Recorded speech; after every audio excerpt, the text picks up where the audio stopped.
Hello, this is Chapter 6, Lecture Video Part 1.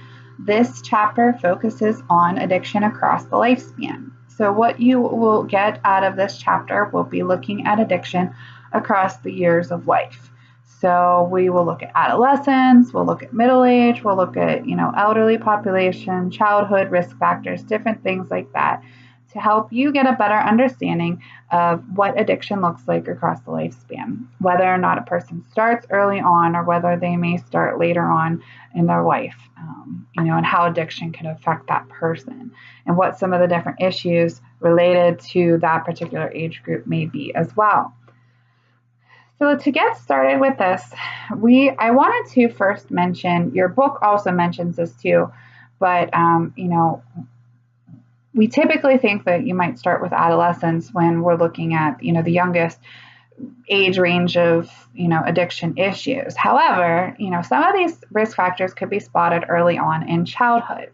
Your book does mention that, but it doesn't go on to talk about risk factors itself. So I wanted to share a couple that I've had experiences with throughout my working, experiences. Some of those risk factors could be observed by parents, teachers, social workers, clergy, friends, family, anybody really. But these are some things that you might want to take note of or be aware of. Trauma, sexual abuse, physical abuse, emotional abuse, bullying, lack of making friends, some connections with ADHD might be an issue, depression, or even genetics. So some of those early on childhood risk factors may be observable at a young age. Now, I'm not saying that, at that particular point that they're going to pick up and they're going to use, but some of these risk factors may be present. And as they get older, they may be more likely or more susceptible to picking up addiction or trying different substances. So some things to keep in mind with that. Your book talks a lot about Erik Erikson, and you may be familiar with that name, especially if you are psychology, social work majors. His theory was he has 8 stages of development. And with these 8 stages of development, you can't move on to the next stage until you've completed that particular stage's life tasks, or as he refers to as overcoming crises. So, Erikson is saying that you have to complete these, or you have to overcome these crises to move on to the next stage. And this is how we learn to cope with change, by completing these life tasks, if you will, based on what stage that you are in. So he is saying that, you have to complete them before moving on. And, if you complete them by using substances, that's not actually completing that stage or getting stuck at that stage just because you have that use of chemicals. It's not actually overcoming or dealing with the crisis. For the purpose of this course, we're going to look at stage 5, 6, 7, and 8.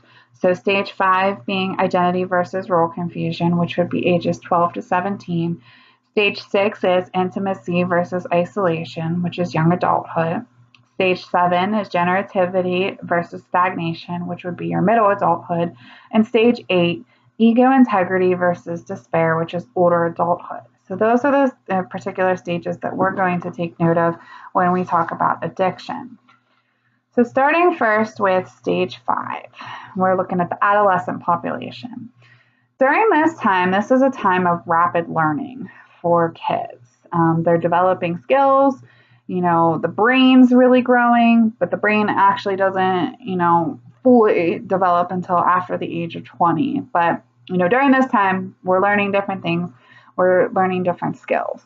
So the prefrontal cortex focuses on judgment, novelty seeking, and self-awareness. And again, this doesn't fully develop until age 20, which is important to note because around this time, as it's starting to, work towards developing by the age of 20, this is a crucial time period where if a person is using substances, it could strongly affect the development of that prefrontal cortex, which affects those 3 areas: judgment, novelty seeking, and self-awareness. During the adolescent period, we have a lot of hormonal changes and peer pressure. So that may influence our adolescence into substance use. We're moving from play to taking on different adult roles. We're moving from what should be the calm of latency to the turbulence of adolescence, as Erikson says, which is that identity versus role confusion.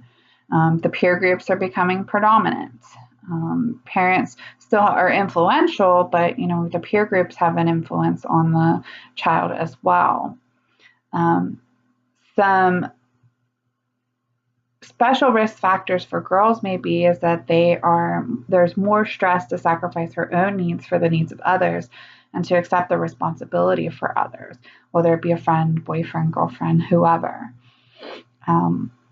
There are some predictors of cannabis use, whether the peer group is using or, whether a parent approves or doesn't approve of the substance use. Some other risk factors for this age population might be the use of tobacco or alcohol. There are also cultural drinking patterns too. So whether or not your family drinks in moderation, or if you learn to drink moderately at dinner with your family, with your parents. We talked about that Italian family and what the views of alcohol was with that family. So some things to kind of keep in mind during this time frame. 12 to 17-year-olds reported use of illegal drugs in the past month in a study in the National Survey on Drug Use and Health in 2015. So 11.5% reported alcohol use, 7% reported marijuana use, 7% reported tobacco use, 2% reported pain-relieving prescription drugs, 0.6% is inhalants, 0.2% ecstasy, 4% hallucinogens, and 0.2% used cocaine. All of these have declined since 2009, except for prescription drug use. That did not decline since 2009. The highest use, however, was young adults, which was from ages 18 to 25 in 2014. 1/3 were binge or heavy drinkers in that age range.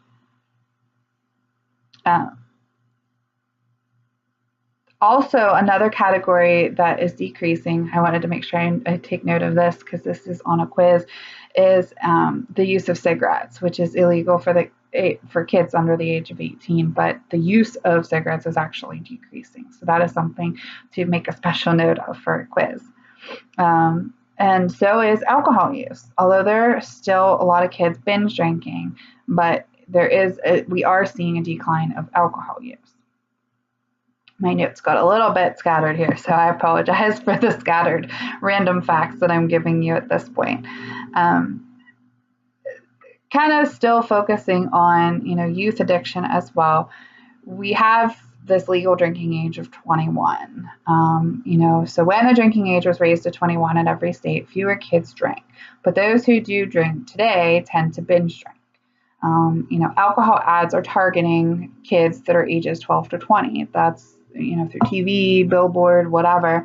That's the category that they're focusing their ads on. Latino youth are targeted more than any other ethnic group. There has been a huge increase in, TV marketing ads to youth between 2001 and 2009, and that's actually 70% increase between that time frame there.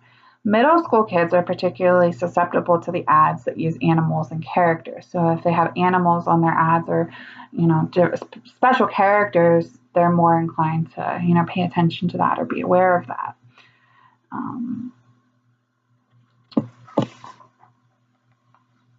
So let's see here. Skipping over a couple of things for you guys. Tobacco advertising, is also very advertised as well to this age population. Some preventative measures might be involvement in sports or programs that include exercise because you're getting like that physical exertion. So that would be good. Although when you have teens that are involved in sports too, they're more likely to drink than others, maybe because of that peer pressure factor as the older that they get. That's just a guess that the authors made in your textbook that could be a possibility. The marketing of tobacco to kids occurs through video games where many of the heroes smoke.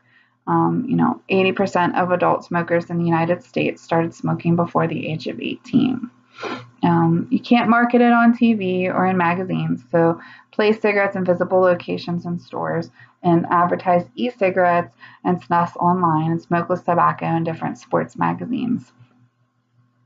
There are some psychological risk factors for the adolescent population. People use drugs for a variety of different reasons, as we have discussed, and there is no addictive personality type, so addiction doesn't discriminate on who it is affecting. However, a 2013 review of longitudinal studies revealed that traits that can predict abuse might be impulsivity, sensation seeking, risky behavior, hopelessness, and peer group influences. There are some parental factors that could influence potential drug or alcohol use as well.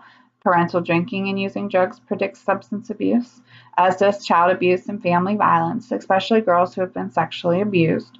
Probably drugs and alcohol are used to help with depression and lower self-esteem in those who have suffered abuse. This is consistent with brain research that shows the impact on the brain of early abuse, including difficulty dealing with stress, that fight or flight response. And adolescents are less able and generally to deal with stress than younger kids or younger adults. Parental support and communication about drugs predicts fewer problems when they are adolescents. Some psychiatric disorders that may influence addiction are ADHD as children, anxiety, depression. The relationship with depression is higher for girls than boys with substance use, and suicidal attempts. That suicide attempts are more correlated with alcohol in teenagers. There are special risks for girls. Girls are increasing entering the juvenile justice system. Girls are more likely to sacrifice their own needs for the needs of others, so they're more willing to put themselves out there for sacrifice rather than, taking care of themselves. They would rather do something for somebody else than for themselves. Review of issues such as victimization related to crime, higher risk of unprotected sex or becoming pregnant, more likely than boys to use as an escape or for peer pressure, use of cigarettes as a form of weight control more than boys. 50% of female smokers report this as the reason for smoking versus 30% for boys with that same reason for smoking. Girls with eating disorders are at a higher risk of substance abuse. And there are some special risk factors for boys as well. Important to take note of these. Accidents related to drinking, vehicle accidents, sexual assaults, other violence, steroids, building muscle. That's, boys are more likely at risk to be using steroids. 2% of all male high school seniors versus 0.7% of girls were using steroids. It is tapering off, but it's still present. The authors definitely detail the risks of steroids as well. Aggression as a predictor of substance use, and especially if the boy is friends with boys who get into trouble. Childhood sexual abuse, including clergy abuse, sexual abuse, may be related to later substance use in life too. So that is stage 5. Let's talk a little bit about stage 6, so intimacy versus isolation. So binge drinking in young adults, as your text suggests. This is going to be your college culture, you party till you puke type concept. A national survey in 2014 stated that ages 18 to 24, 60% were current drinkers and 38% were binge drinkers. And binge drinking is identified as 4 to 5 drinks at a time in a month, period, within the last month. Higher rates for college students of binge drinking, but similar for drugs as well. There are some risks. We have death, we have injury, sexual assault, date rape, unsafe sex, different things like that. You're also going to have academic problems related to drinking as well. A question that, what do you think of the author's suggestion about the drinking age being lowered to age 16? Think about that for a minute. What do you think about that? If we were to lower the drinking age to 16, do you think it would help or do you think it would make things worse? Think about that for a moment. With the authors talking about lowering this drinking age to 16, their rationale behind it is giving teens a chance to learn how to drink moderately under adult supervision. They might be learning to drink socially rather than learning to drink to get drunk.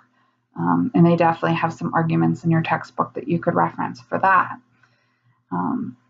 Most mature out of binge drinking and use of drugs in early adulthood. So what they start off doing, they will eventually mature out of as they get older. Alcohol addiction would last longer. And nicotine too, as well. Some ways to prevent in teens. Brain changes due to drug use in childhood and during teen years probably explains why dependence is higher for early starters. It opens up more pathways. There's stress early on in life. Adults have a hard time turning off stress response, so they try to reduce the stress. They may reduce the stress by using drugs or alcohol.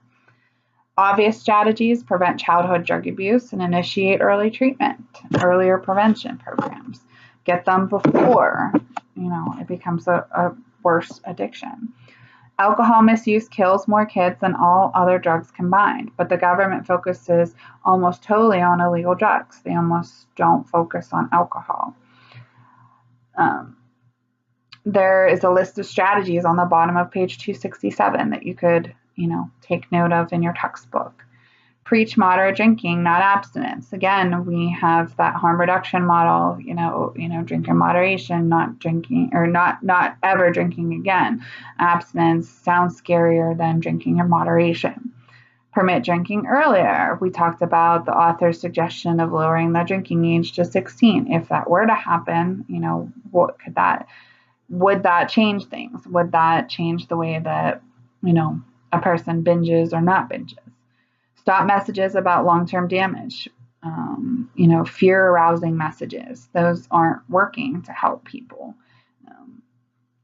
The new DARE program focused not on Scared Straight, but on critical thinking and decision making. So DARE, MAD, SAD, all those programs, their focus is not to scare kids, but to focus on critical thinking and decision making. Again, that peer pressure factor, being able to make your own decisions, not following the decisions of other people. Juvenile drug courts with intensive case management are being used more and more, but there's no evidence that they're more effective than the alternatives like residential correctional facilities. There's no research in that. And recovery schools for high school students that were dependent on chemicals, maybe having a special school that helps them focus on the things that they need to focus on. Some motivational enhancement strategies. These are definitely better than confrontational approaches when working with teenagers, or younger adults, I'm sorry. Table 6.1 in your textbook, these are the stages of change. So I wanted to put a little bit of detail into that for you guys. So we have that pre-contemplation stage, and this is where, goals are to establish rapport, because this is the stage where people are really not sure that they actually want to make a change or be in treatment for that matter. The contemplation stage tend to get stuck in the absence of therapy, but they think about it. So they're thinking about therapy, they're thinking about treatment, but they're not really sure if they're fully committed or motivated for it. The preparation stage is preparing for change. So maybe they're seeking out different treatment options, or they're looking to see, where are some of the supports that they could talk to about treatment. The action stage is actually following through with treatment and learning new skills to help, make the change. And maintenance stage is long-term recovery, maintaining the changes that you have made. So after you've done all that work in progress, being able to maintain it. When people commit in a tiny way, they are more likely to commit further down the road. Some things to avoid when working with this population: focusing too soon on addictive behaviors, that confrontational approach. A lot of people might be in denial. Labeling or put downs, we don't want to focus on that. And blaming, we don't want to blame people. Blaming never helps solve the issue. Resistance is not useful. See clients as having good reasons to be cautious and trusting you, or they're trusting the treatment process. Why should they trust it? Why should they be welcoming of it?